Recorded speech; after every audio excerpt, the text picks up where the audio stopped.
ANMR ನ್ಯೂಸ್ಗೆ ಸ್ವಾಗತ. ಚಿಂತಾಮಣಿಯ ಹೆಸರಾಂತ ಡೆಕ್ಕನ್ ಆಸ್ಪತ್ರೆ. ನಮ್ಮಲ್ಲಿ ಜನರಲ್ ಮೆಡಿಸಿನ್, ಸಾಮಾನ್ಯ ಶಸ್ತ್ರಚಿಕಿತ್ಸೆ, ಅಡ್ವಾನ್ಸ್ಡ್ ಲ್ಯಾಪ್ರೋಸ್ಕೋಪಿಕ್ ಶಸ್ತ್ರಚಿಕಿತ್ಸೆ, ಗ್ಯಾಸ್ಟ್ರೋಎಂಟರಾಲಜಿ, ಮೂಳೆ ಚಿಕಿತ್ಸೆ, ಪ್ರಸೂತಿ ಮತ್ತು ಸ್ತ್ರೀರೋಗ ಶಾಸ್ತ್ರ, ಮಕ್ಕಳ ಚಿಕಿತ್ಸೆ, ದಂತ ಚಿಕಿತ್ಸೆ, ಕಿವಿ, ಮೂಗು ಮತ್ತು ಗಂಟಲು, ಮೂತ್ರಶಾಸ್ತ್ರ ಚಿಕಿತ್ಸೆ, ನರವಿಜ್ಞಾನ, ನಾಳಿಯ ಮತ್ತು ಎಂಡೋವ್ಯಾಸ್ಕ್ಯುಲರ್, ನೆಫ್ರಾಲಜಿ, ಡಯಾಲಿಸಿಸ್, ಬೌಲ್ ಚಿಕಿತ್ಸೆ, ರೇಡಿಯಾಲಜಿ, ಎಂಡೋಸ್ಕೋಪಿ ಲಭ್ಯ. ಸೌಲಭ್ಯಗಳು: general ward, private ward, twin sharing ward, day care, ತುರ್ತು ward, 3 modular OT, step down ICU, ಜೊತೆಗೆ ಪ್ರಮುಖ ವಿಮಾ ಕಂಪನಿಗಳೊಂದಿಗೆ ನಗದು ರಹಿತ ಸೇವೆ ಲಭ್ಯ. ಪರ್ಲ್ ಫೌಂಡೇಶನ್ ಡಾಕ್ಟರ್ ಓವರ್ಸೀಸ್ ಸಂಸ್ಥೆ ಸಹಯೋಗದಲ್ಲಿ ಎಂಬಿಬಿಎಸ್ ಅಬ್ರಾಡ್ ವ್ಯಾಸಂಗಕ್ಕೆ ಮಾರ್ಗದರ್ಶನ. ಡಾಕ್ಟರ್ ಓವರ್ಸೀಸ್ ಸಂಸ್ಥೆ ಪರ್ಲ್ ಫೌಂಡೇಶನ್ ಸಹಯೋಗದಲ್ಲಿ ವಿದೇಶದಲ್ಲಿ ಎಂಬಿಬಿಎಸ್ ಶಿಕ್ಷಣ ಹೇಗೆ ಪಡೆಯಬಹುದಾಗಿದೆ ಎಂಬುದರ ಬಗ್ಗೆ ಚಿಂತಾಮಣಿ ನಗರದ ಪ್ರವಾಸಿ ಮಂದಿರದಲ್ಲಿ ಡಾಕ್ಟರ್ ಓವರ್ಸೀಸ್ ಸಂಸ್ಥೆಯ ಸ್ಥಾಪಕ ಮತ್ತು ವ್ಯವಸ್ಥಾಪಕ ನಿರ್ದೇಶಕ ಹರಿನರೇಂದ್ರ ಹಾಗೂ ಸಂಸ್ಥೆಯ ಸಿಇಒ ಭಾಗ್ಯಶ್ರೀ ಹರಿ ಅವರು ಜಂಟಿ ಪತ್ರಿಕಾಗೋಷ್ಠಿ ನಡೆಸಿ ಮಾಹಿತಿ ನೀಡಿದರು. ವಿದ್ಯಾರ್ಥಿಗಳಿಗೆ ವಿದೇಶದಲ್ಲಿ ವೈದ್ಯಕೀಯ ಶಿಕ್ಷಣ ಪಡೆಯುವ ಅವಕಾಶಗಳು, ಲಭ್ಯವಿರುವ ವಿದ್ಯಾರ್ಥಿ ವೇತನಗಳು, ಸೂಕ್ತ ಕಾಲೇಜುಗಳ ಆಯ್ಕೆ, ಪ್ರವೇಶ ಪ್ರಕ್ರಿಯೆ, ವೀಸಾ ಹಾಗೂ ಪಾಸ್ಪೋರ್ಟ್ ಕುರಿತು ಸಮಗ್ರ ಮಾಹಿತಿಯ ಬಗ್ಗೆ ಅವರು ವಿವರವಾಗಿ ತಿಳಿಸಿದರು. ಗ್ರಾಮೀಣ ಪ್ರದೇಶದ ವಿದ್ಯಾರ್ಥಿಗಳು ಹಾಗೂ ಅವರ ಪೋಷಕರಿಗೆ ವೈದ್ಯಕೀಯ ಶಿಕ್ಷಣದ ಕುರಿತು ಅರಿವು ಕಡಿಮೆ ಇರುವ ಹಿನ್ನೆಲೆಯಲ್ಲಿ ಉತ್ತಮ ಅವಕಾಶಗಳನ್ನು ಪರಿಚಯಿಸುವ ಉದ್ದೇಶದಿಂದ ವಿದ್ಯಾರ್ಥಿಗಳು ಮತ್ತು ಪೋಷಕರಿಗೆ ಸರಿಯಾದ ಮಾರ್ಗದರ್ಶನ ಒದಗಿಸುವುದೇ ನಮ್ಮ ಮುಖ್ಯ ಉದ್ದೇಶವಾಗಿದೆ ಎಂದರು. ವಿದೇಶದಲ್ಲಿ ವೈದ್ಯಕೀಯ ಶಿಕ್ಷಣ ಪಡೆಯುವ ವಿದ್ಯಾರ್ಥಿಗಳಿಗೆ ಭದ್ರತಾ ದಾಖಲೆಗಳು ಸೇರಿದಂತೆ ಅಗತ್ಯ ಸೇವೆಗಳು, ಇತರೆ ವೈದ್ಯಕೀಯ ಕೋರ್ಸ್ಗಳ ಮಾಹಿತಿ ಹಾಗೂ ಸಮಗ್ರ ಮಾರ್ಗದರ್ಶನವನ್ನು ಅಲ್ಲದೆ ವಿಶೇಷವಾಗಿ ನೀಟ್ ಆಧಾರಿತ ವಿದ್ಯಾರ್ಥಿ ವೇತನ ಪರೀಕ್ಷೆಯ ಮೂಲಕ ಅರ್ಹ ವಿದ್ಯಾರ್ಥಿಗಳಿಗೆ ವಿಶೇಷ ಸ್ಕಾಲರ್ಶಿಪ್ ಸೌಲಭ್ಯಗಳನ್ನು ಸಹ ನೀಡಲಾಗುತ್ತದೆ ಎಂದರು. ಇಂದಿನ ಸ್ಪರ್ಧಾತ್ಮಕ ಯುಗದಲ್ಲಿ ವಿದೇಶಿ ಶಿಕ್ಷಣದ ಮೂಲಕ ವೈದ್ಯಕೀಯ ಕ್ಷೇತ್ರದಲ್ಲಷ್ಟೇ ಅಲ್ಲದೆ ಇತರೆ ಕೋರ್ಸ್ಗಳಲ್ಲಿಯೂ ಅವಕಾಶಗಳಿವೆ. ಜೊತೆಗೆ ಉದ್ಯೋಗಾವಕಾಶಗಳು ವೇಗವಾಗಿ ಲಭ್ಯವಾಗುತ್ತವೆ. ಪೋಷಕರ ಆರ್ಥಿಕ ಸಾಮರ್ಥ್ಯಕ್ಕೆ ಅನುಗುಣವಾಗಿ ವಿದೇಶದಲ್ಲಿ ಕೋರ್ಸ್ ಆಯ್ಕೆ ಮಾಡಬಹುದು ಎಂದು ಅವರು ವಿವರಿಸಿದರು. ಹೆಚ್ಚಿನ ಮಾಹಿತಿಗಾಗಿ ಉಮೇಶ್ ಪರ್ಲ್ ಫೌಂಡೇಶನ್, ಚಿಕ್ಕಬಳ್ಳಾಪುರ, ಸಂಪರ್ಕ ಸಂಖ್ಯೆ 9164159991 ಸಂಪರ್ಕಿಸಬಹುದು ಎಂದು ಅವರು ತಿಳಿಸಿದರು.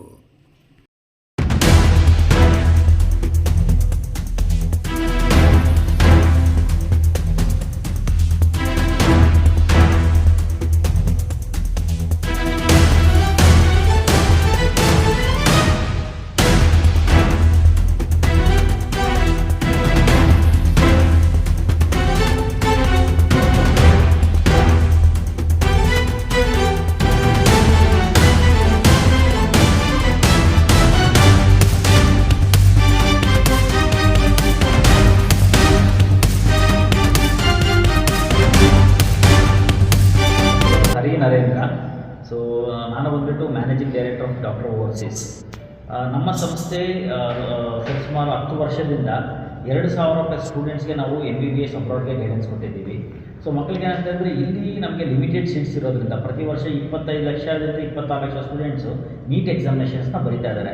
ಬಟ್ ನಮ್ಮ ಭಾರತದಲ್ಲಿರೋದು ಬರೀ 1,15,000 ಸೀಟ್ಸ್ ಮಾತ್ರ. ಅಂದರೆ ನಿಮಗೆ government seat plus private seat ಎರಡೂ ಕೂಡಿ. ಸೊ ಅದರಿಂದ ಇಲ್ಲಿ ಹುಡುಗರಿಗೆ ನಿಮಗೆ MBBS ಸೀಟ್ ಸಿಗೋದು ತುಂಬ ಕಷ್ಟ ಆಗ್ತಾ ಇದೆ. ಗೌರ್ಮೆಂಟ್ ಸೀಟ್ ಸಿಕ್ಕಿದ್ರೆ ಪರವಾಗಿಲ್ಲ, ಪ್ರೈವೇಟ್ ಸೀಟ್ ಆದರೆ ನಿಮ್ಗೆ ಗೊತ್ತಿರ್ಬೋದು 1.5 ಕೋಟಿಯಿಂದ 2.5 ಕೋಟಿವರೆಗೂ ನಿಮಗೆ ವೆಚ್ಚ ಆಗುತ್ತೆ. ಸೊ ಅದರಿಂದ ನಮ್ಮ ಆರ್ಗನೈಸೇಷನ್ಸ್ ಏನು ಸ್ಟೂಡೆಂಟ್ಸ್ ಗೈಡ್ ಮಾಡ್ತೀವಿ ಅಂತ ಹೇಳಿದ್ರೆ, ಇಂಡಿಯಾದಲ್ಲಿ ಗೌರ್ಮೆಂಟ್ ಸೀಟ್ ಸಿಕ್ಕಿದ್ರೆ ವೆಲ್ ಅಂದ್ಬಿಟ್ಟು ಅದಕ್ಕೆ ಏನು ಬೇಕು ಎಲ್ಲ ರೀತಿಯಲ್ಲಿ ಗೈಡ್ ಮಾಡ್ತೀವಿ. ಇಂಡಿಯಾದಲ್ಲಿ ನಿಮಗೆ ಗೌರ್ಮೆಂಟ್ ಸೀಟ್ ಸಿಕ್ಕಿಲ್ಲ ಅಂದರೆ ವಿದೇಶದಲ್ಲಿ ಗೌರ್ಮೆಂಟ್ ಯೂನಿವರ್ಸಿಟೀಸಲ್ಲಿ ತಮಗೆ MBBS ವ್ಯಾಸಂಗಕ್ಕೆ ಅಡ್ಮಿಷನ್ಸ್ ಮಾಡ್ಕೊಡ್ತೀವಿ. ನಿಮಗೆ ಜಸ್ಟ್ ಅಡ್ಮಿಷನ್ ಮಾಡ್ಕೊಡೋದಂತಲ್ಲ, ನಿಮಗೆ ಪ್ರತಿ ವರ್ಷ ಸ್ಟೂಡೆಂಟ್ಸ್ಗೆ 16 ಬ್ಯಾಚಸಲ್ಲಿ ನಾವು ವಿದೇಶಿ ಕರ್ಕೊಂಡು ಹೋಗ್ತಾ ಇದ್ದೀವಿ. ಇದೆಲ್ಲ ಪ್ರತಿಯೊಂದು ನಮ್ಮ ಸಂಸ್ಥೆಯಲ್ಲಿ ನಮ್ಮದು ಓನ್ ಆಫೀಸು ಡೆಲ್ಲಿಯಲ್ಲಿದೆ. ಸೊ ಅದರಿಂದ ನಿಮಗೆ ಇಮಿಗ್ರೇಷನ್ಸ್ ಎಲ್ಲ ಪ್ರತಿಯೊಂದು ನಾವೇ ಕ್ಲಿಯರೆನ್ಸ್ ಮಾಡಿಬಿಟ್ಟು ಸ್ಟೂಡೆಂಟ್ಸ್ ಜೊತೆ ನಾವು ಟ್ರಾವೆಲ್ ಆಗ್ತೀವಿ. ಅಲ್ಲಿ ಇಮಿಗ್ರೇಷನ್ಸ್ ಕ್ಲಿಯರೆನ್ಸ್ ಆದಮೇಲೆ ಸ್ಟೂಡೆಂಟ್ಸ್ಗೆ ಹಾಸ್ಟೆಲ್ ಕರ್ಕೊಂಡು ಹೋಗಿ ಅಲ್ಲಿ ಯೂನಿವರ್ಸಿಟಿಯಲ್ಲಿ ಸೆಟಲ್ ಮಾಡಿ, ಹಾಸ್ಟೆಲ್ ಸೆಟಲ್ ಮಾಡಿ ಟೋಟಲ್ 6 ವರ್ಷ ಅವರು ಕೋರ್ಸ್ ಕಂಪ್ಲೀಷನ್ ಮಾಡೋವರೆಗೂ ನಾವು ಟೇಕ್ ಕೇರ್ ಮಾಡ್ತೀವಿ. ತುಂಬ ಹತ್ತಿರ ಒಂದು 15-16 ಯೂನಿವರ್ಸಿಟೀಸಲ್ಲಿ ನಮ್ಮದು ಓನ್ ಕೋಆರ್ಡಿನೇಟರ್ಸ್ ಇದ್ದಾರೆ. ನಮ್ಮ ಕೋಆರ್ಡಿನೇಟರ್ಸ್ ಆಗಿ ಕೊಟ್ಟಿದ್ದೀವಿ. ಇವ್ರು ಏನು ಮಾಡ್ತಾರೆ ಅಂದರೆ ನಮಗೆಲ್ಲ ಹೋಗುವಂಥ ಇಂಡಿಯನ್ ಸ್ಟೂಡೆಂಟ್ಸ್ ಇರ್ಬೋದು, ಕರ್ನಾಟಕ ಸ್ಟೂಡೆಂಟ್ಸ್ ಇರ್ಬೋದು, ಪ್ರತಿಯೊಬ್ಬರನ್ನ ಅವ್ರು ಟೇಕ್ ಕೇರ್ ಮಾಡ್ತಾರೆ. ಸೊ ಅದರಿಂದ ನಿಮ್ಗೆ ಎಂಡ್ ಟು ಎಂಡ್ ಗೈಡೆನ್ಸ್ ನಾವು ಮಾಡುವಾಗ ಇಂಡಿಯಾದಲ್ಲಿ ಬಂದುಬಿಟ್ಟು ನೀಟ್ ಎಕ್ಸಾಮಿನೇಷನ್ಸ್ನ ಬರೀತಾ ಇರ್ತಾರೆ ಸ್ಟೂಡೆಂಟ್ಸು. ಓಕೆ ಅವ್ರಿಗೆ ಏನಾಗುತ್ತೆ ಅಂದರೆ ಎಲಿಜಿಬಿಲಿಟಿ ಯಾಕಂದರೆ 720 ಮಾರ್ಕ್ಸ್ಗೆ ನಿಮಗೆ ಎಕ್ಸಾಮಿನೇಷನ್ ಬರೀತಾರೆ. ಇವಾಗ ಜನರಲ್ ಕ್ಯಾಟಗರಿ ಅಂದರೆ 600 ಮಾರ್ಕ್ಸ್ ಮೇಲೆ ತೊಗೋಬೇಕಾಗುತ್ತೆ ಅವ್ರಿಗೆ ಒಂದು ಗೌರ್ಮೆಂಟ್ ಸೀಟ್ ತೊಗೊಬೇಕಂತ ಹೇಳಿದ್ರೆ.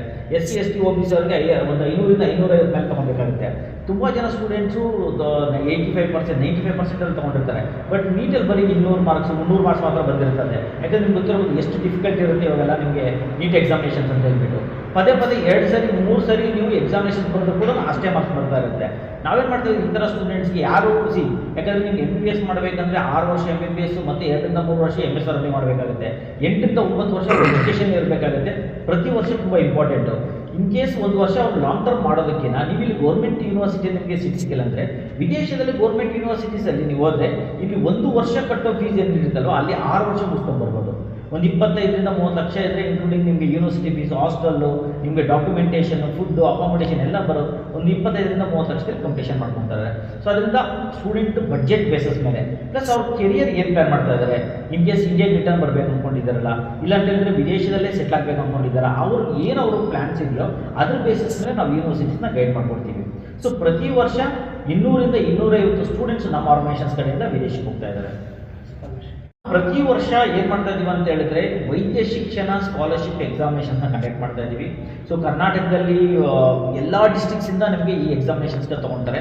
ಸರಿ ಸುಮಾರು ಒಂದು 300ರಿಂದ 350 ಜನ ಸ್ಟೂಡೆಂಟ್ಸ್ ಎಕ್ಸಾಮಿನೇಷನ್ಸ್ಗೆ ಬರ್ತಾರೆ. ಇಲ್ಲಿ ಅಂದರೆ ತುಂಬ ಜನ ನಿಮಗೆ ಸಿಟೀಸಲ್ಲಿ ಅಂದರೆ ಅರ್ಬನ್ ಏರಿಯಾಸಲ್ಲಿ ಇದ್ರ ಬಗ್ಗೆ ಮಾಹಿತಿ ಚೆನ್ನಾಗಿ ಗೊತ್ತಿರೋದ್ರಿಂದ ತುಂಬ ಸ್ಟೂಡೆಂಟ್ಸು ಪ್ರತಿ ವರ್ಷ ಬಂದು ನಿಮಗೆ ಸ್ಕಾಲರ್ಶಿಪ್ಸ್ ತೊಗೊಳ್ತಾ ಇದ್ದಾರೆ. ಯಾಕಂದರೆ ನಿಮಗೆ ಈ ವೈದ್ಯ ಶಿಕ್ಷಣ ಸ್ಕಾಲರ್ಶಿಪ್ಸ್ ಎಕ್ಸಾಮ್ಸ್ ಏನಂತ ಹೇಳಿದ್ರೆ ನಿಮಗೆ ನೀಟ್ ಬೇಸ್ ಎಕ್ಸಾಮಿನೇಷನ್ಸ್ ಇರುತ್ತೆ, ಫಿಸಿಕ್ಸ್ ಕೆಮಿಸ್ಟ್ರಿ ಬಯಾಲಜಿನೇ ಇರುತ್ತೆ. ಸೊ ಇದರಲ್ಲಿ ಯಾರು ಟಾಪ್ ಬಂದಿರ್ತಾರೋ ಹುಡುಗರಿಗೆ first prize 5 lakhs, second prize 3 lakhs, third prize 2 lakhs, ಆ ಥರ ನಿಮ್ಗೆ 50,000 1 ಲಕ್ಷ ಆ ಥರ ಒಂದು 15-16 ಸ್ಟೂಡೆಂಟ್ಸ್ಗೆ ಪ್ರತಿ ವರ್ಷ ನಮ್ಮ ಆರ್ಗನೈಸೇಷನ್ಸ್ ಕಡೆಯಿಂದ ಸ್ಕಾಲರ್ಶಿಪ್ಸ್ ಕೊಡ್ತಾ ಇದ್ದೀವಿ. ಈ ಸ್ಕಾಲರ್ಶಿಪ್ಸ್ನ ಅವ್ರು ಬೇಕಂದರೆ ಯೂನಿವರ್ಸಿಟಿ ಫೀಸ್ಗೆ ಇಲ್ಲಾಂತಂದ್ರೆ ಅವ್ರ ಪರ್ಸನಲ್ ಎಕ್ಸ್ಪೆನ್ಸಸ್ಗೆ ಯೂಟಿಲೈಸ್ ಮಾಡ್ಕೊಬೋದು. ಈ ವಾಟ್ ಆರ್ ದ ಸ್ಕಾಲರ್ಶಿಪ್ಸ್ ಬರುತ್ತಲ್ವ, ಈ ಸ್ಟೂಡೆಂಟ್ ಇಲ್ಲಿಂದ ಅವ್ರ ಅಡ್ಮಿಷನ್ಸ್ ತೊಗೊಂಡ್ರೆ ಮುಂಚೆ ಅವ್ರ ಪೇರೆಂಟ್ಸ್ ಅವ್ರಿಗೆ ನಾವು ಡೆಪಾಸಿಟ್ ಮಾಡ್ತೀವಿ. ಅದನ್ನು ಅವ್ರು ಏನಕ್ಕೆ ಬೇಕಾದರೂ ಯೂಟಿಲೈಸ್ ಮಾಡ್ಕೊಬೋದು. ಈ ವಾಟ್ ಆರ್ ದ ಸ್ಕಾಲರ್ಶಿಪ್ಸ್ ಇದೆಯಲ್ವಾ, ಇದನ್ನ ಬಂದ್ಬಿಟ್ಟು ಅರ್ಬನ್ ಸ್ಟೂಡೆಂಟ್ಸ್ ತುಂಬ ಯೂಟಿಲೈಸ್ ಮಾಡ್ಕೊತಾ ಇದ್ದಾರೆ, ರೂರಲ್ ಸ್ಟೂಡೆಂಟ್ಸ್ ಯಾರು ಯೂಟಿಲೈಸ್ ಮಾಡ್ಕೊತಾ ಇಲ್ಲ. ಸೊ ಅದರಿಂದ ಕರ್ನಾಟಕದಲ್ಲಿರುವ ಎಲ್ಲ ರೂರಲ್ ಸ್ಟೂಡೆಂಟ್ಸ್ಗೆ ನಾನು ಏನು ಗೈಡ್ ಮಾಡೋದು ಅಂತ ಹೇಳಿದ್ರೆ ಈ ಥರ ಅವಕಾಶನ ನೀವು ಉಪಯೋಗಿಸ್ಕೊಳ್ಳಿ. ಯಾಕಂದರೆ ನಿಮಗೆ ಗೌರ್ಮೆಂಟ್ ಸೀಟ್ ಸಿಕ್ಕಿಲ್ಲ ಅಂತ ಹೇಳ್ಬಿಟ್ಟು MBBS ಅಂತಿರೋ ನಿಮ್ಮ ಆಸೆನ ನಿರಾಸೆ ಮಾಡ್ಕೊಂಡು ಹೋಗಬೇಡಿ. ಡೆಂಟಲ್ಲು, ಆಯುರ್ವೇದಿಕ್ಕು, ಬೇರೆ ಬೇರೆ ಸ್ಟ್ರೀಮ್ಸ್ಗೆಲ್ಲ ಹೋಗ್ತಾ ಇದ್ದೀರಾ. ನೀವು MBBS ಮಾಡಬೇಕಂದ್ರೆ ಖಂಡಿತ ನಿಮ್ಗೆ ಏನು ಬೇಕು ಎಲ್ಲ ರೀತಿ ನಾವು ಗೈಡೆನ್ಸ್ ಕೊಡ್ತೀವಿ. ಪ್ಲಸ್ ಸ್ಟೂಡೆಂಟ್ಸ್ಗೆ ನಿಮಗೆ ಅಲ್ಲಿ ಫೀಸ್ ಕಟ್ಟೋಕ್ಕಾಗಲ್ಲ ಅಂತ ಲೋನ್ಸ್ ಬೇಕಂತ ಹೇಳಿದ್ರೆ ಲೋನ್ಸ್ ಕೂಡ ನಮ್ಮ ಟೀಮ್ ಇದೆ, ಲೋನ್ಸ್ ಗೈಡ್ ಮಾಡಿಕೊಡ್ತಾರೆ. ನಿಮಗೆ ಚೆನ್ನಾಗಿ ಒಳ್ಳೆ ಮಾರ್ಕ್ಸ್ ಸ್ಕೋರ್ ಮಾಡಿದ್ದೀರಾ ಅಂತ ಹೇಳಿದ್ರೆ ನಮ್ಮ ಕಡೆಯಿಂದ ಸ್ಕಾಲರ್ಶಿಪ್ಪು ಸಿಗುತ್ತೆ. ಪ್ಲಸ್ ನೀವು ಯೂನಿವರ್ಸಿಟಿಗೆ ಹೋದ್ಮೇಲೆ ಅಲ್ಲಿ ಟಾಪ್ ಆರ್ಗನೈಸೇಷನ್ ಗೌರ್ಮೆಂಟ್ ಯೂನಿವರ್ಸಿಟೀಸ್ ಇರುತ್ತೆ, ಅಲ್ಲಿ ಯಾರು ಟಾಪ್ ಸ್ಕೋರ್ ಮಾಡ್ತಾರೆ ಪ್ರತಿ ವರ್ಷ ಅಲ್ಲಿ ಯೂನಿವರ್ಸಿಟಿ ಗೌರ್ಮೆಂಟ್ ಕಡೆಯಿಂದ ಸ್ಕಾಲರ್ಶಿಪ್ ಸಿಗುತ್ತೆ. ಸೊ ಇದಕ್ಕೆಲ್ಲ ಸಂಪೂರ್ಣವಾಗಿ ಮಾಹಿತಿ ನಾವು ಗೈಡ್ ಮಾಡ್ಕೊಡ್ತೀವಿ. ನಿಮಗೆ ಎಂಡ್ ಟು ಎಂಡ್ ಗೈಡೆನ್ಸ್ ಕೊಟ್ಟು ಸಪೋರ್ಟ್ ಕೊಟ್ಟು ನೀವು MBBS ಮುಗಿಸ್ಕೊಂಡು ರಿಟರ್ನ್ ಬರೋವರೆಗೂ ನಾವು ಗೈಡ್ ಮಾಡ್ತೀವಿ. ಅದು ಅಲ್ಲದೆ ತುಂಬ ಸ್ಟೂಡೆಂಟ್ಸ್ ಏನು ಮಾಡ್ತಾರೆ ಅಂತ ಹೇಳಿದ್ರೆ ವಿದೇಶದಲ್ಲೇ MBBS ಮಾಡ್ಕೊಂಡು ತುಂಬ ಜನ US, UK, ಕೆನಡಾ, ಆಸ್ಟ್ರೇಲಿಯಾದಲ್ಲಿ MSRMD ಮಾಡ್ಕೊತಾರೆ, ಇಂಡಿಯಾಗೆ ರಿಟರ್ನ್ ಬರೋಲ್ಲ. ಏನಕ್ಕೆ ಅಂತ ಹೇಳಿದ್ರೆ ಈ 5 ದೇಶದಲ್ಲಿ MSRMD ಮಾಡ್ಕೊಂಡಿದ್ದಾರೆ ಅಂತ ಹೇಳಿದ್ರೆ PG ಮಾಡ್ಕೊಂಡಿದ್ದಾರೆ ಅಂತ ಹೇಳಿದ್ರೆ ಅವ್ರಿಗೆ ಇಂಟರ್ನ್ಯಾಷನಲ್ ಲೈಸೆನ್ಸ್ ಸಿಗುತ್ತೆ. ನೀವು ವಿದೇಶದಲ್ಲಿ ಎಲ್ಲಿ ಬೇಕಾದರೂ ಆ್ಯಸ್ ಎ ಡಾಕ್ಟರ್ ಪ್ರಾಕ್ಟೀಸ್ ಮಾಡ್ಬೋದು. ಮಿನಿಮಮ್ ಸ್ಯಾಲರಿ ನಿಮಗೆ 1 ಕೋಟಿಯಿಂದ 2 ಕೋಟಿವರೆಗೂ ಇರುತ್ತೆ. ಸೊ ಇದ್ರ ಬಗ್ಗೆ ಮಾಹಿತಿ ನಮ್ಮಲ್ಲಿರೋ ಯಾವುದೇ ಸ್ಟೂಡೆಂಟ್ಸ್ ಗೊತ್ತಿಲ್ಲ, ಇಲ್ಲಿರೋ ಯಾರೂ ನಮಗೆ ಎಜುಕೇಟರ್ಸ್ ಅದ್ರ ಬಗ್ಗೆ ಇನ್ಫಾರ್ಮೇಷನ್ ಕೊಡ್ತಿಲ್ಲ. ಸೊ ಇದ್ರ ಬಗ್ಗೆ ನಾವು ಸಂಪೂರ್ಣವಾಗಿ ಮಾಹಿತಿ ಕೊಟ್ಟು ಮಕ್ಕಳಿಗೆ MSRMD ಮಾಡಿಕೊಂಡು ಇಲ್ಲಿ ಬರೋವರೆಗೂ ನಾವು ಗೈಡೆನ್ಸ್ ಮಾಡ್ಕೊಡ್ತೀವಿ. MBBS ಬಂದಾಗ ಹೆಣ್ಮಕ್ಳು ಗಂಡ್ಮಕ್ಳು ಇಬ್ಬರು ಟ್ರಾವೆಲ್ ಆಗ್ತಾರೆ, ಬಟ್ ಮ್ಯಾಕ್ಸಿಮಮ್ ಹೆಣ್ಮಕ್ಳು ಟ್ರಾವೆಲ್ ಆಗ್ತಾರೆ. ನಮಗೆ ಪ್ರತಿ ವರ್ಷ 200 ಸ್ಟೂಡೆಂಟ್ಸ್ ನಾವು ಕಳಿಸಿದ್ವಿ ಅಂತ ಹೇಳಿದ್ರೆ ಹತ್ತಿರ 150-160 ಸ್ಟೂಡೆಂಟ್ಸ್ ಬರೀ ಹೆಣ್ಮಕ್ಳು ಇರ್ತಾರೆ. ಸೊ ಅದರಿಂದ ಎಲ್ಲರೂ ಕನ್ಸರ್ನ್ ಆಗ್ತಾರೆ ಹೆಣ್ಮಕ್ಳು ಯಾವ ಥರ ಸೇಫ್ಟಿ ಬಗ್ಗೆ. ಯಾಕಂದರೆ ಗಂಡ್ಮಕ್ಳು ವಿಚಾರಕ್ಕೆ ಯಾರು ಅಷ್ಟೊಂದು ಯೋಚನೆ ಮಾಡೋದಿಲ್ಲ. ಸೊ ಮ್ಯಾಕ್ಸಿಮಮ್ ಹೆಣ್ಮಕ್ಳು ಅದು ನಮ್ಮ ಕರ್ನಾಟಕ ಮಕ್ಕಳೇ ಜಾಸ್ತಿ ಇದ್ದಾರೆ, ಪ್ರತಿ ವರ್ಷ ಹೋಗ್ತಾರೆ. ನಾವೇನು ಮಾಡ್ತೀವಿ ಅಂದರೆ ಇಲ್ಲಿಂದ ಹೋಗಿ ಮುಂಚೆ ಒಂದು ಬ್ಯಾಚ್ ಕ್ರಿಯೇಟ್ ಮಾಡ್ತೀವಿ, ಇಲ್ಲಿರೋ ಸ್ಟೂಡೆಂಟ್ಸ್ಗೆಲ್ಲ ಒಂದು ಗ್ರೂಪ್ ಮಾಡ್ತೀವಿ, ಅವ್ರ ಪೇರೆಂಟ್ಸ್ಗೆ ಅವ್ರಿಗೆ ಇಂಟ್ರಡಕ್ಷನ್ ಮಾಡ್ತೀವಿ. ಯಾಕಂದರೆ ಪ್ರತಿ ವರ್ಷ ಡಿಪಾರ್ಚರ್ ಮುಂಚೆ ಒಂದು ಸ್ಕಾಲರ್ಶಿಪ್ ಸೆಮಿನಾರ್ ಒಂದು ಕಂಡಕ್ಟ್ ಮಾಡ್ತೀವಿ. ಅಲ್ಲಿ ಬಂದುಬಿಟ್ಟು ಯಾರು ಹೈಯೆಸ್ಟ್ ಸ್ಕೋರ್ ಮಾಡ್ತಾರೋ ಅವ್ರಿಗೆ ಸ್ಕಾಲರ್ಶಿಪ್ ಕೊಟ್ಕೊಂಡು ಪ್ಲಸ್ ಮಕ್ಕಳಿಗೆ ಹೆಂಗೆ ಸ್ಟೆಥೋಸ್ಕೋಪು, ಏಪ್ರಾನ್ಸು, ಬ್ಯಾಗ್ಸು, ಫಸ್ಟ್ ಇಯರ್ ಬೇಕಾದ್ರೆ ಮೆಡಿಕಲ್ ಬುಕ್ಸು, ಇದೆಲ್ಲ ಒಂದು ಮೆಡಿಕಲ್ ಕಿಟ್ ಅಂತ ಮಕ್ಕಳಿಗೆ ಕೊಡ್ತೀವಿ. ಕೊಡುವಾಗ ಇಲ್ಲಿ ಒಂದು ಗ್ರೂಪ್ ಮಾಡ್ತೀವಿ. ಪ್ಲಸ್ ಈ ಸ್ಟೂಡೆಂಟ್ ಇಲ್ಲಿಂದ ಕರ್ಕೊಂಡು ಹೋದ್ಮೇಲೆ ಅಲ್ಲಿ ಸೀನಿಯರ್ಸ್ ತುಂಬ ಸ್ಟೂಡೆಂಟ್ಸ್ ಇರ್ತಾರೆ, ನಮ್ಮ ಕರ್ನಾಟಕ ಮಕ್ಕಳು ಹೆಣ್ಮಕ್ಳು ತುಂಬ ಜನ ಅವ್ರಿಗೂ ಪರಿಚಯ ಮಾಡ್ಕೊಡ್ತೀವಿ. ಆ್ಯಂಡ್ ವಿದೇಶದಲ್ಲಿ ಇನ್ನೊಂದು ಪ್ಲಸ್ ಪಾಯಿಂಟ್ ಅಂದರೆ ನಿಮಗೆ ರ್ಯಾಗಿಂಗ್ ಅನ್ನೋದು ಕಂಡು ಬರೋದಿಲ್ಲ. ರ್ಯಾಗಿಂಗ್ ಮಾಡಿದ್ರೆ ಇಮಿಡಿಯೇಟ್ ಕಂಟ್ರಿಂದ ಹಾಕ್ಬಿಡ್ತಾರೆ ಅವ್ರನ್ನ. ಸೊ ಅದರಿಂದ ಸೀನಿಯರ್ಸ್ ಏನಾಗ್ತಾರೆ ಅಂದರೆ ಇವ್ರು ತುಂಬ ಹೈಲಿ ಸಪೋರ್ಟಿವ್ ಆಗಿರ್ತಾರೆ. ಸೊ ಅದರಿಂದ ಸೇಫ್ಟಿ ಸೆಕ್ಯೂರಿಟಿ ಬಗ್ಗೆ ಯಾವುದೇ ರೀತಿ ನಾವು ಯೋಚನೆ ಮಾಡೋ ಅವಶ್ಯಕತೆ ಇರೋದಿಲ್ಲ. ಕಟ್ಕೊಂಡು ಹೋಗ್ಬೋದು ಸ್ಟೂಡೆಂಟ್ಸು. ಕೆಲವು ಯೂನಿವರ್ಸಿಟೀಸ್ ABAB ಕಟ್ಟಬೇಕಂತ ಹೇಳ್ತಾರೆ. ಇವಾಗ 25 ಲಕ್ಷ ಟೋಟಲ್ ಬಡ್ಜೆಟ್ ಅಂತಂದ್ರೆ ಒಂದೇ ಸರಿ ಕಟ್ಟೋ ಅವಶ್ಯಕತೆ ಇಲ್ಲ. ಕೆಲವು ಯೂನಿವರ್ಸಿಟಿ 3 ಲಕ್ಷ 3.5 ಲಕ್ಷ ಇರುತ್ತೆ ಪರ್ ಇಯರ್ಗೆ. ಅದು ಬೇಕಂದ್ರೆ 1.5 ಲಕ್ಷ ಅಂತ ಕಟ್ಕೊಂಡು ಹೋಗ್ಬೋದು. ಸೊ ಅವ್ರು ಯಾವ ಥರ ಯೂನಿವರ್ಸಿಟಿ ನಿಮಗೆ ಫೀಸ್ ಸ್ಟ್ರಕ್ಚರ್ಸ್ ಇರುತ್ತೋ ಆ ಥರ ಸೆಮಿಸ್ಟರ್ ವೈಸ್ ಇಲ್ಲಾಂದ್ರೆ ಇಯರ್ಲಿ ಬೇಸಿಸ್ ಕಟ್ಕೊಂಡು ಹೋಗ್ಬೋದು ಸ್ಟೂಡೆಂಟ್ಸು. ಅದಕ್ಕೆ ಲೋನ್ ಏನು ಬೇಕೋ ಅದೆಲ್ಲ ರೀತಿಯಲ್ಲಿ ಗೈಡೆನ್ಸ್ ಅಂಡ್ ಸಪೋರ್ಟ್ ನಮ್ಮ ಕಡೆಯಿಂದ ಮಾಡ್ಕೊಡ್ತೀವಿ. ಸೊ ನಾನು ಡಾಕ್ಟರ್ ಭಾಗ್ಯಶ್ರೀ ಅಂತ. ಇವಾಗ ರೀನೀಟ್ ಆಗಿರೋ ಸ್ಟೂಡೆಂಟ್ಸ್ ನಾನು ಏನು ಹೇಳೋಕ್ಕೆ ಇಷ್ಟಪಡ್ತೀನಿ ಅಂದರೆ ಡಿಸಪಾಯಿಂಟ್ ಆಗಿ ಹೋಗಬೇಡಿ. ಯಾಕಂದರೆ ತುಂಬ ಹಾರ್ಡ್ ಇತ್ತು ಕ್ವಶನ್ ಪೇಪರು ಅಂತ ಹೇಳ್ತಾ ಇದ್ರು. ಫಿಸಿಕ್ಸು ಹಾರ್ಡ್ ಆಗಿತ್ತು, ಕೆಮಿಸ್ಟ್ರಿ ಮಾಡರೇಟ್ ಆಗಿತ್ತು, ಬಯಾಲಜಿ ಬಂದುಬಿಟ್ಟು ಈಸಿ ಆಗಿತ್ತು ಅಂತ ಹೇಳಿದ್ರು. ಸೊ ಇದೊಂದೇ ಅಲ್ಲ ನಿಮ್ಮ ಕರಿಯರ್ ಆಪ್ಷನ್ ಬಂದುಬಿಟ್ಟು. ಯಾಕಂದರೆ ಇಂಡಿಯಾದಲ್ಲಿ ಗೌರ್ಮೆಂಟ್ ಸೀಟ್ ಸಿಗದೆ ಇದ್ದರೆ ನೀವು ಅಬ್ರಾಡಲ್ಲಿ ಕೂಡ ಮಾಡ್ಬೋದು. ಯಾಕಂದ್ರೆ ನಿಮ್ಮ ಒಬ್ಬರದೇ ಪ್ರಾಬ್ಲಮ್ ಆಗಿಲ್ಲದೆ ಇರೋದ್ರಿಂದ ಸೊ ನೀಟ್ ಕಟ್ ಆಫ್ ಕೂಡ ತುಂಬಾ ಲೋ ಇರುತ್ತೆ. ಓಕೆ, ನೀವು ಟ್ರೈ ಮಾಡ್ಬೋದು. ಅಕಸ್ಮಾತ್ ಇಂಡಿಯಾದಲ್ಲಿ ಗೌರ್ಮೆಂಟ್ ಸೀಟ್ ಸಿಗ್ತಿದ್ರೆ ಅಬ್ರಾಡಲ್ಲಿ ಮಾಡ್ಬೋದು. ನಾವು ನಿಮಗೆ ನಿಮ್ಮ ಬಜೆಟ್ ವೈಸು ನಿಮ್ಮ ರಿಕ್ವೈರ್ಮೆಂಟ್ ಏನೇನಿರುತ್ತೋ ಅದ್ರ ಮೇಲೆ ನಿಮಗೆ ನಾವು ಸಜೆಸ್ಟ್ ಮಾಡ್ಕೊಡ್ತೀವಿ. ನಮ್ಮ ಕಡೆಯಿಂದ ನಿಮ್ಗೆ ಏನೇನು ಗೈಡೆನ್ಸ್ ಇರುತ್ತೆ ಅನ್ನೋದು ಇಂಪಾರ್ಟೆಂಟ್ ಆಗುತ್ತೆ. ಸೊ ನಿಮ್ಮ ಆಪ್ಷನ್ ಪ್ರಕಾರ, ನಿಮ್ಮ ರಿಕ್ವೈರ್ಮೆಂಟ್ ಪ್ರಕಾರ ನೀವು ಯಾವ್ಯಾವ ಕಂಟ್ರಿ ಚೂಸ್ ಮಾಡ್ಕೋಬೋದು ಅಂತ ಹೇಳ್ತೀವಿ. ಇವಾಗ ನಾನು ಇಂಡಿಯಾಗೆ ವಾಪಸ್ ಬಂದರೆ ಸಾಕು MBBS ಮಾಡ್ಕೊಂಡ್ರೆ ನೀವು ರಷ್ಯಾ ಹೋಗ್ಬೋದು, ಉಜ್ಬೇಕಿಸ್ತಾನ್ ಹೋಗ್ಬೋದು, ಬೇರೆ ಬೇರೆ ಕಂಟ್ರೀಸ್ಗೆಲ್ಲ ಹೋಗ್ಬೋದು. ಬಟ್ ನೀವು USA ಯುರೋಪ್ ಕಂಟ್ರೀಸ್ಗೆಲ್ಲ ಹೋಗ್ಬೇಕಂದ್ರೆ ಜಾರ್ಜಿಯಾ, ಅರ್ಮೇನಿಯಾ ಹೋಗ್ಬೋದು. ಈ ಥರ ಬೇರೆ ಬೇರೆ ರಿಕ್ವೈರ್ಮೆಂಟ್ಗೆ ಬೇರೆ ಬೇರೆ ಸೊಲ್ಯೂಷನ್ ಇರುತ್ತೆ. ಸೊ ಅದನ್ನ ನಾವು ನಿಮಗೆ ಗೈಡ್ ಮಾಡಿಕೊಡ್ತೀವಿ. ನೆಕ್ಸ್ಟ್ ಆಪ್ಷನ್ ಏನು ಬರುತ್ತೆ ಅಂದರೆ ಯೂನಿವರ್ಸಿಟಿ ಯಾವ ಥರ ಇರಬೇಕು ಅಂತ. ಸೊ ಯೂನಿವರ್ಸಿಟಿ ಯಾವ ಥರ ಇರಬೇಕಂದ್ರೆ FMG ಪಾಸಿಂಗ್ ರೇಟ್ ಜಾಸ್ತಿ ಇರಬೇಕು. ಇವಾಗ ಕೂಡ ನೀವು ಯಾವುದೇ ಕಾಲೇಜಿಗೆ PU ಕಾಲೇಜಿಗೆ ಸೇರಿಸ್ಬೇಕಾದ್ರೆ ಅಲ್ಲಿ ನೀಟ್ ಸ್ಕೋರ್ ಎಷ್ಟು ಬಂತು, PUC ನೀಟ್ ಸ್ಕೋರ್ ಎಷ್ಟು ಬಂತು ಅಂತ ನೋಡ್ತೀರಾ ಅಲ್ವಾ, ಅದ್ರ ಮೇಲೆ ನಿಮ್ಮ ಮಕ್ಕಳನ್ನ ಕಾಲೇಜ್ ಜಾಯಿನ್ ಮಾಡ್ತೀರಾ. ಸೊ ಹಾಗೆಯೇ ನೀವು ಯೂನಿವರ್ಸಿಟಿಗೆ ಅಬ್ರಾಡಲ್ಲಿ ಯೂನಿವರ್ಸಿಟಿ ಚೂಸ್ ಮಾಡಬೇಕಾದ್ರೆ FMG ಪಾಸಿಂಗ್ ರೇಟ್ ಎಷ್ಟು ಬಂತು ಅಂತ ನೋಡಬೇಕಾಗುತ್ತೆ. ಆಮೇಲೆ ಕ್ಲೈಮೇಟ್ ಹೇಗಿದೆ ಅಂತ ನೋಡಬೇಕಾಗುತ್ತೆ. ಆಮೇಲೆ ಆ ಯೂನಿವರ್ಸಿಟಿದು ಅಕಾಡೆಮಿಕ್ ಕ್ವಾಲಿಟಿ ಹೇಗಿದೆ ಅಂತ ನೋಡಬೇಕಾಗುತ್ತೆ. ಅಂದರೆ ಎಷ್ಟು ಜನ ಪಾಸ್ ಆಗಿದ್ದಾರೆ, ಹೇಗೆ ನಡೀತಾ ಇದೆ, ರಿಸರ್ಚ್ ಸೆಂಟರ್ಸ್ ಎಷ್ಟಿವೆ ಅದನ್ನೆಲ್ಲ ನೋಡಬೇಕಾಗುತ್ತೆ. ಅದು ಒಂದಂದ್ರೆ ಅದನ್ನ ಬಿಟ್ಬಿಟ್ಟು ಇವಾಗ ಮಾರಲ್ ಸಪೋರ್ಟ್ ಬೇಕಾಗುತ್ತೆ ಹುಡುಗರಿಗೆ ಹೋದಾಗ. ಯಾಕಂದರೆ ಅಪ್ಪ ಅಮ್ಮನ ಇಲ್ಲೇ ಬಿಟ್ಬಿಟ್ಟು ಹೋಗಿರ್ತಾರೆ, ಬೇರೆ ದೇಶ ಆಗಿರೋದ್ರಿಂದ ನೀವು ಪದೇ ಪದೇ ಹೋಗಿ ಮಕ್ಕಳನ್ನ ನೋಡೋಕ್ಕಾಗಲ್ಲ.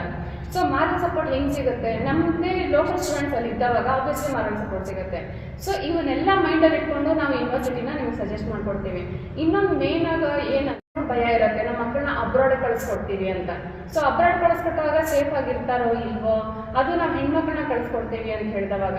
ಸೊ ನೀವು ರಷ್ಯಾ ಆಗಲಿ, ಜಾರ್ಜಿಯಾ ಆಗಲಿ, ಉಜ್ಬೇಕಿಸ್ತಾನ್ ಆಗಲಿ ತುಂಬಾ ಸೇಫ್ ಆಗಿದೆ. ಮೇನಾಗಿ ನಾನು ರಷ್ಯಾ ಬಗ್ಗೆ ಹೇಳ್ಬೇಕಂದ್ರೆ ನೀವು ಫಸ್ಟ್ ಸ್ಟೆಪ್ ಆಫ್ ಸೆಕ್ಯೂರಿಟಿ ಬಂದ್ಬಿಟ್ಟು ನಿಮಗೆ ಇಮಿಗ್ರೇಷನ್ನಿಂದನೇ ಸ್ಟಾರ್ಟ್ ಆಗುತ್ತೆ. ಸೊ ಅವ್ರು ನಿಮ್ಮ ನಂಬರ್ನ ನೋಟ್ ಮಾಡ್ಕೊತಾರೆ ಯಾರ್ಯಾರು ಹೋಗೋದಾದ್ರೆ, ಯಾಕಂದರೆ ನ್ಯಾಷನಲ್ ಸೆಕ್ಯೂರಿಟಿ ಬರುತ್ತೆ. Okay, so they will be watching students. ಆಮೇಲೆ ಏನಾಗುತ್ತೆ ಕ್ಯಾಂಪಸ್ ಸೆಕ್ಯೂರಿಟಿ ಅಂತ ಇರುತ್ತೆ. ಓಕೆ, ಕ್ಯಾಂಪಸ್ಗಳಾಗಲಿ ಇಲ್ಲ ಹಾಸ್ಟೆಲಲ್ಲಾಗಲಿ ನಿಮಗೆ ಆಕ್ಸೆಸ್ ಕಾರ್ಡ್ಸ್ ಇರುತ್ತೆ. ಯಾರೇ ಸ್ಟ್ರೇಂಜರ್ಸ್ನ ಅಲ್ಲಿ ಬಿಡಲ್ಲ. ಸೊ ಅವರಿಗೆ ಸಪ್ರೇಟಾಗಿ ಹಾಸ್ಪಿಟಲ್ಸ್ ಬಿಲ್ಡಿಂಗ್ಸ್ ಇರುತ್ತೆ. ಸೇಫ್ಟಿ ವೈಸ್ ಬಂದಾಗ ಅಲ್ಲಿ 80% ಆಫ್ ದ ಸ್ಟೂಡೆಂಟ್ಸ್ ಹೋಗೋದು ಗರ್ಲ್ಸೇ ಇರ್ತಾರೆ ಅಲ್ಲಿ. ಓಕೆ, ಈವನ್ ರಷ್ಯಾ ಕಂಟ್ರಿಯಲ್ಲಿ ಕೂಡ 80% ಆಫ್ ದ ಪಾಪ್ಯುಲೇಷನ್ ಬಂದ್ಬಿಟ್ಟು ಹೆಣ್ಮಕ್ಳು, ಮಕ್ಕಳು, ಆಮೇಲೆ ಹಿರಿಯರೇ ಇರ್ತಾರೆ, ಸೀನಿಯರ್ ಸಿಟಿಜನ್ಸು. ಯಾಕಂದರೆ ಆರ್ಡರ್ಸ್ ಎಲ್ಲ ನಿಮಗೆ ಮಿಲಿಟ್ರಿಗೆ ಸೇರ್ಕೊಂಡಿರ್ತಾರೆ. ಸೊ ನೀವು ಪಬ್ಲಿಕ್ ಟ್ರಾನ್ಸ್ಪೋರ್ಟ್ಗೆ ಹೋಗಲಿ ಇಲ್ಲ ಮಾಲ್ಸ್ಗೆ ಹೋಗಲಿ ಎಲ್ಲೇ ಹೋಗಿ ಇದು ನಿಮಗೆ ಹೆಣ್ಮಕ್ಳೇ ಇರ್ತಾರೆ. ಆಮೇಲೆ ನಿಮಗೆ 24/7 CCTV ಸರ್ವೈಲೆನ್ಸ್ ಇರುತ್ತೆ, 24/7 ನಿಮಗೆ ಪೊಲೀಸ್ ಸರ್ವೈಲೆನ್ಸ್ ಇರುತ್ತೆ. ಸೇಫ್ಟಿ ವೈಸು ಯೋಚನೆ ಮಾಡೋಂಗೆ ಇಲ್ಲ ಅಲ್ಲಿ. ಸೊ ನಿಮಗೂ ಗೊತ್ತಿದೆ ರಷ್ಯಾ ಮತ್ತು ಇಂಡಿಯಾ ಬಾಂಡೇಜ್ ಕೂಡ ಹೇಗಿದೆ ಅಂತ. ಸೊ ಇಂಡಿಯನ್ಸ್ ಅಂದರೆ ಅದು ತುಂಬ ರೆಸ್ಪೆಕ್ಟ್ ಕೊಡ್ತಾರೆ.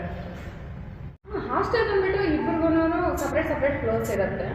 ಅಂದರೆ ನಾನು ಹೇಳ್ತಾ ಇರೋದು 80% ಆಫ್ ದ ಇಲ್ಲಿಂದ ಹೋಗೋ ಕೂಡ ಹೆಣ್ಮಕ್ಳೇ ಜಾಸ್ತಿ MBBS ಮಾಡಕ್ಕೆ ಹೋಗ್ತಾರೆ ಅಂತ. ಬಟ್ ಗಂಡು ಮಕ್ಕಳು ಇರ್ತಾರೆ, ಕಂಪ್ಯಾರಿಟಿವ್ಲಿ ಹೆಣ್ಮಕ್ಳು ಜಾಸ್ತಿ ಕಾಣಿಸ್ತಾರೆ ಅಂತ. ಯಾಕಂದರೆ ಎಲ್ಲರೂ ಮಿಲಿಟ್ರಿಗೆ ಸೇರ್ಕೊಂಡ್ಬಿಡ್ತಾರೆ. ಅಲ್ಲಿ ಕಂಪಲ್ಸರಿ ಮಾಡಿರೋದು 18+ ಆದರೆ ನೀವು ಮಿಲಿಟ್ರಿಗೆ ಜಾಯ್ನ್ ಆಗಲೇಬೇಕು.